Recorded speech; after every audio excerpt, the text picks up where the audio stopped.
അപ്പോൾ ഇത് നമ്മുടെ വീട്ടിലുണ്ടായ ഒരു കപ്ലങ്ങയാണ് കേട്ടോ. നമുക്ക് ഇന്ന് ഇവനെ വെച്ചാണ് നമ്മൾ ഐസ്ക്രീം ഉണ്ടാക്കാൻ പോകുന്നത്. അപ്പോൾ ആദ്യമേ തന്നെ നമ്മുടെ കപ്ലങ്ങയുടെ തൊലിയൊക്കെ ചെത്തി അടിപൊളിയായിട്ട് ക്ലീൻ ചെയ്യുക. ഈ കാണുന്ന പോലെ.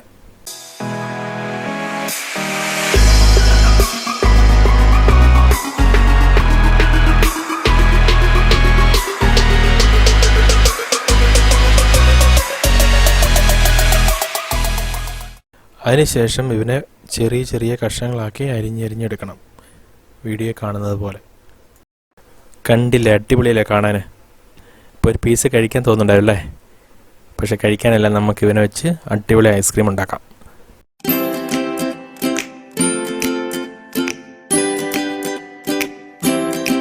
ഇതൊരു 2 ഗ്ലാസ് തിളപ്പിച്ച പാലാണ്. ഇത് വാനില എസൻസ് ആണ്. ആദ്യമേ തന്നെ നമ്മൾ 2 സ്പൂൺ കോൺഫ്ലവറിലേക്ക് നമ്മളെ തിളപ്പിച്ച പാലൊഴിച്ച് നല്ലതുപോലെ ലൂസാക്കി മിക്സ് ചെയ്തെടുക്കണം. കാണുന്നത് പോലെ.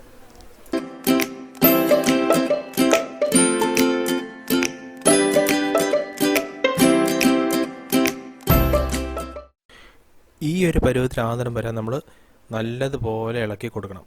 ഇതുപോലെ ഇരിക്കണം. അതിനുശേഷം നമ്മുടെ പാൽ ഒന്നുകൂടി ചൂടാക്കാൻ വെക്കുക. ചൂടായി വരുമ്പോഴത്തേക്കും നമ്മളിപ്പം കോൺഫ്ലവർ മിക്സ് ചെയ്തെടുത്തത് അതിലേക്ക് പതുക്കെ ഒഴിച്ചു കൊടുക്കണം.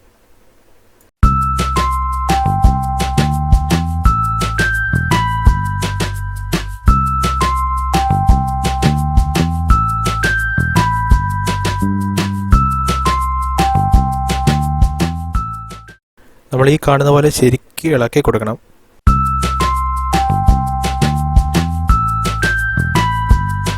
നമ്മുടെ പാല് കുറുകി വരുമ്പോഴത്തേക്കും നമ്മളൊരു 4 സ്പൂൺ പഞ്ചസാര ഇട്ട് കൊടുക്കുക. അല്ലെങ്കിൽ നിങ്ങളുടെ മധുരത്തിന് വേണ്ട പഞ്ചസാര ഇട്ട് കൊടുക്കുക. ഇത് നമ്മളൊന്ന് കുറുകുതരം വരെ ഇളക്കിക്കൊണ്ടിരിക്കണം. അല്ലെങ്കിൽ ഇത് അടി പിടിക്കും. അതുകൊണ്ട് ശരിക്കും ഇളക്കിക്കൊണ്ടിരിക്കണം. ഈ കാണുന്നത് പോലെ ഒരു പരുവം ആകുന്നിടം വരെ നമ്മൾ ഇളക്കിക്കൊണ്ടിരിക്കണം. കണ്ടോ, ഈ ഒരു പരുവം ആകുന്നിടം വരെ ഇളക്കിക്കൊണ്ടിരിക്കണം. അതിനുശേഷം നമ്മൾ 1 സ്പൂൺ വാനില എസൻസ് ആഡ് ചെയ്ത് കൊടുക്കണം. അതിനുശേഷം ശരിക്കും ഇളക്കി കൊടുക്കണം. ലാസ്റ്റ് ഇതിങ്ങനെ ഈ ഒരു പരുവത്തിലാകും കേട്ടോ. അതിനുശേഷം പപ്പായ മിക്സിയിലിട്ട് ഇതുപോലെ ഒന്ന് അടിച്ചെടുക്കുക. ഈ ഒരു പരുവത്തിൽ നമുക്ക് അടിച്ച് റെഡിയാക്കി എടുക്കണം. അതിനുശേഷം നമ്മൾ കുറുക്കിയെടുത്ത പാലില്ല, അത് തണുത്ത് കഴിയുമ്പോഴത്തേക്ക് നമ്മൾ മിക്സിയിലേക്ക് ഇതുപോലെ ചേർത്ത് കൊടുക്കുക. എന്നിട്ട് നല്ലതുപോലെ ഒന്നുകൂടി അടിച്ചെടുക്കുക. അപ്പം ഈ കാണുന്ന പോലെ വരും. ഈ ഒരു പരുവം ആകുമ്പോഴത്തേക്ക് നമുക്ക് മിക്സി ഓഫ് ചെയ്യാം. അടിപൊളിയല്ലേ കാണാൻ. അതിനുശേഷം നമ്മുടെ വീട്ടിൽ പഴയ ഐസ്ക്രീമിൻ്റെ പാത്രമുണ്ടെങ്കിൽ അതിലേക്ക് നമുക്ക് ഇത് ഒഴിച്ചു വെക്കണം. ഇപ്പം നിങ്ങളോർക്കും ഇത്രയുള്ളോ ഐസ്ക്രീം എന്ന്. പക്ഷേ ഇതല്ല കേട്ടോ, ഈ വരാൻ പോകുന്നതേ ഉള്ളൂ. മൊത്തം കണ്ടാൽ മാത്രമേ ഉള്ളൂ വീഡിയോ മനസ്സിലാകത്തുള്ളൂ. അതുകൊണ്ട് ഇവിടെ കൊണ്ട് സ്കിപ്പ് ചെയ്തിട്ട് പോയേക്കരുത് കേട്ടോ. മൊത്തം കണ്ടാൽ മാത്രമേ മനസ്സിലാവുള്ളൂ. നമ്മുടെ പാത്രത്തിൽ ഒഴിച്ചു കഴിഞ്ഞിട്ട് ഇതുപോലെ ഒന്ന് തട്ടി കൊടുക്കണം. ആ എയറൊക്കെ ഉണ്ടെങ്കിൽ പോകാൻ വേണ്ടി. നമ്മൾ എന്നിട്ട് അതൊരു 2 മണിക്കൂർ ഫ്രിഡ്ജിൽ വെച്ച ശേഷം തുറന്ന് നോക്കുക. അപ്പോൾ ഇതിങ്ങനെ ഇരിക്കും. അപ്പം ഇത് നമ്മൾ എടുത്തിട്ട് ഒന്നുകൂടി നമുക്ക് മിക്സിയിലിട്ട് ഒന്നുകൂടി അടിക്കണം. എങ്കിൽ മാത്രമേ ഉള്ളൂ അത് സെറ്റ് ആവത്തുള്ളൂ കേട്ടോ.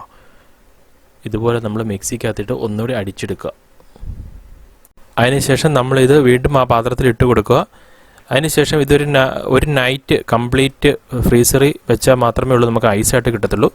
അപ്പോൾ ഐസായി കിട്ടാൻ വേണ്ടി നമ്മളൊരു നൈറ്റ് കംപ്ലീറ്റ് ഫ്രീസറിൽ വെക്കുക. ഈ രീതിയിൽ നമ്മൾ നല്ലതുപോലെ അറേഞ്ച് ചെയ്ത് കൊടുക്കണം. അപ്പോൾ നമ്മൾ ഐസായി കഴിയുമ്പോഴും കാണാൻ നല്ലൊരു രസമുണ്ടായിരിക്കും. ഇതുപോലെ കൊട്ടി കൊടുക്കണം കേട്ടോ, എങ്കിലേ ഉള്ളൂ ആ ബബിൾസൊക്കെ പോകത്തുള്ളൂ. അപ്പം നമ്മൾ ഇന്നലെ ഫ്രീസറിൽ വെച്ചിരുന്നതാണ്. ഇന്ന് നമ്മുടെ ഐസ് ഇവിടെ റെഡി ആയിട്ടിരിപ്പുണ്ട്. നമുക്ക് നോക്കാം. ഞാനിവിടെ തുറക്കാൻ പോവുകയാണ്. കണ്ടില്ലേ, സൂപ്പറല്ലേ കാണാൻ.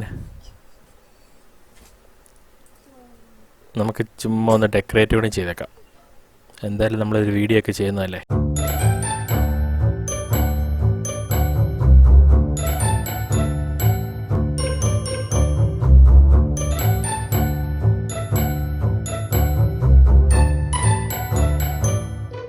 കപ്പളങ്ങപ്പഴമൊക്കെ കഴിക്കാത്ത പിള്ളേർക്ക് ഈ രീതിയിൽ ഈ ഐസ്ക്രീം ഒന്ന് ഉണ്ടാക്കി കൊടുത്തു നോക്കും. അപ്പോൾ ഈ വീഡിയോ ഇഷ്ടപ്പെട്ടെങ്കിൽ ലൈക്ക് ചെയ്യുക, ഷെയർ ചെയ്യുക. നമ്മുടെ ചാനൽ സബ്സ്ക്രൈബ് ചെയ്താണ് വീഡിയോസ് ഒക്കെ കാണുന്നെങ്കിൽ സബ്സ്ക്രൈബ് ചെയ്യുക, സപ്പോർട്ട് ചെയ്യുക. Stay tuned.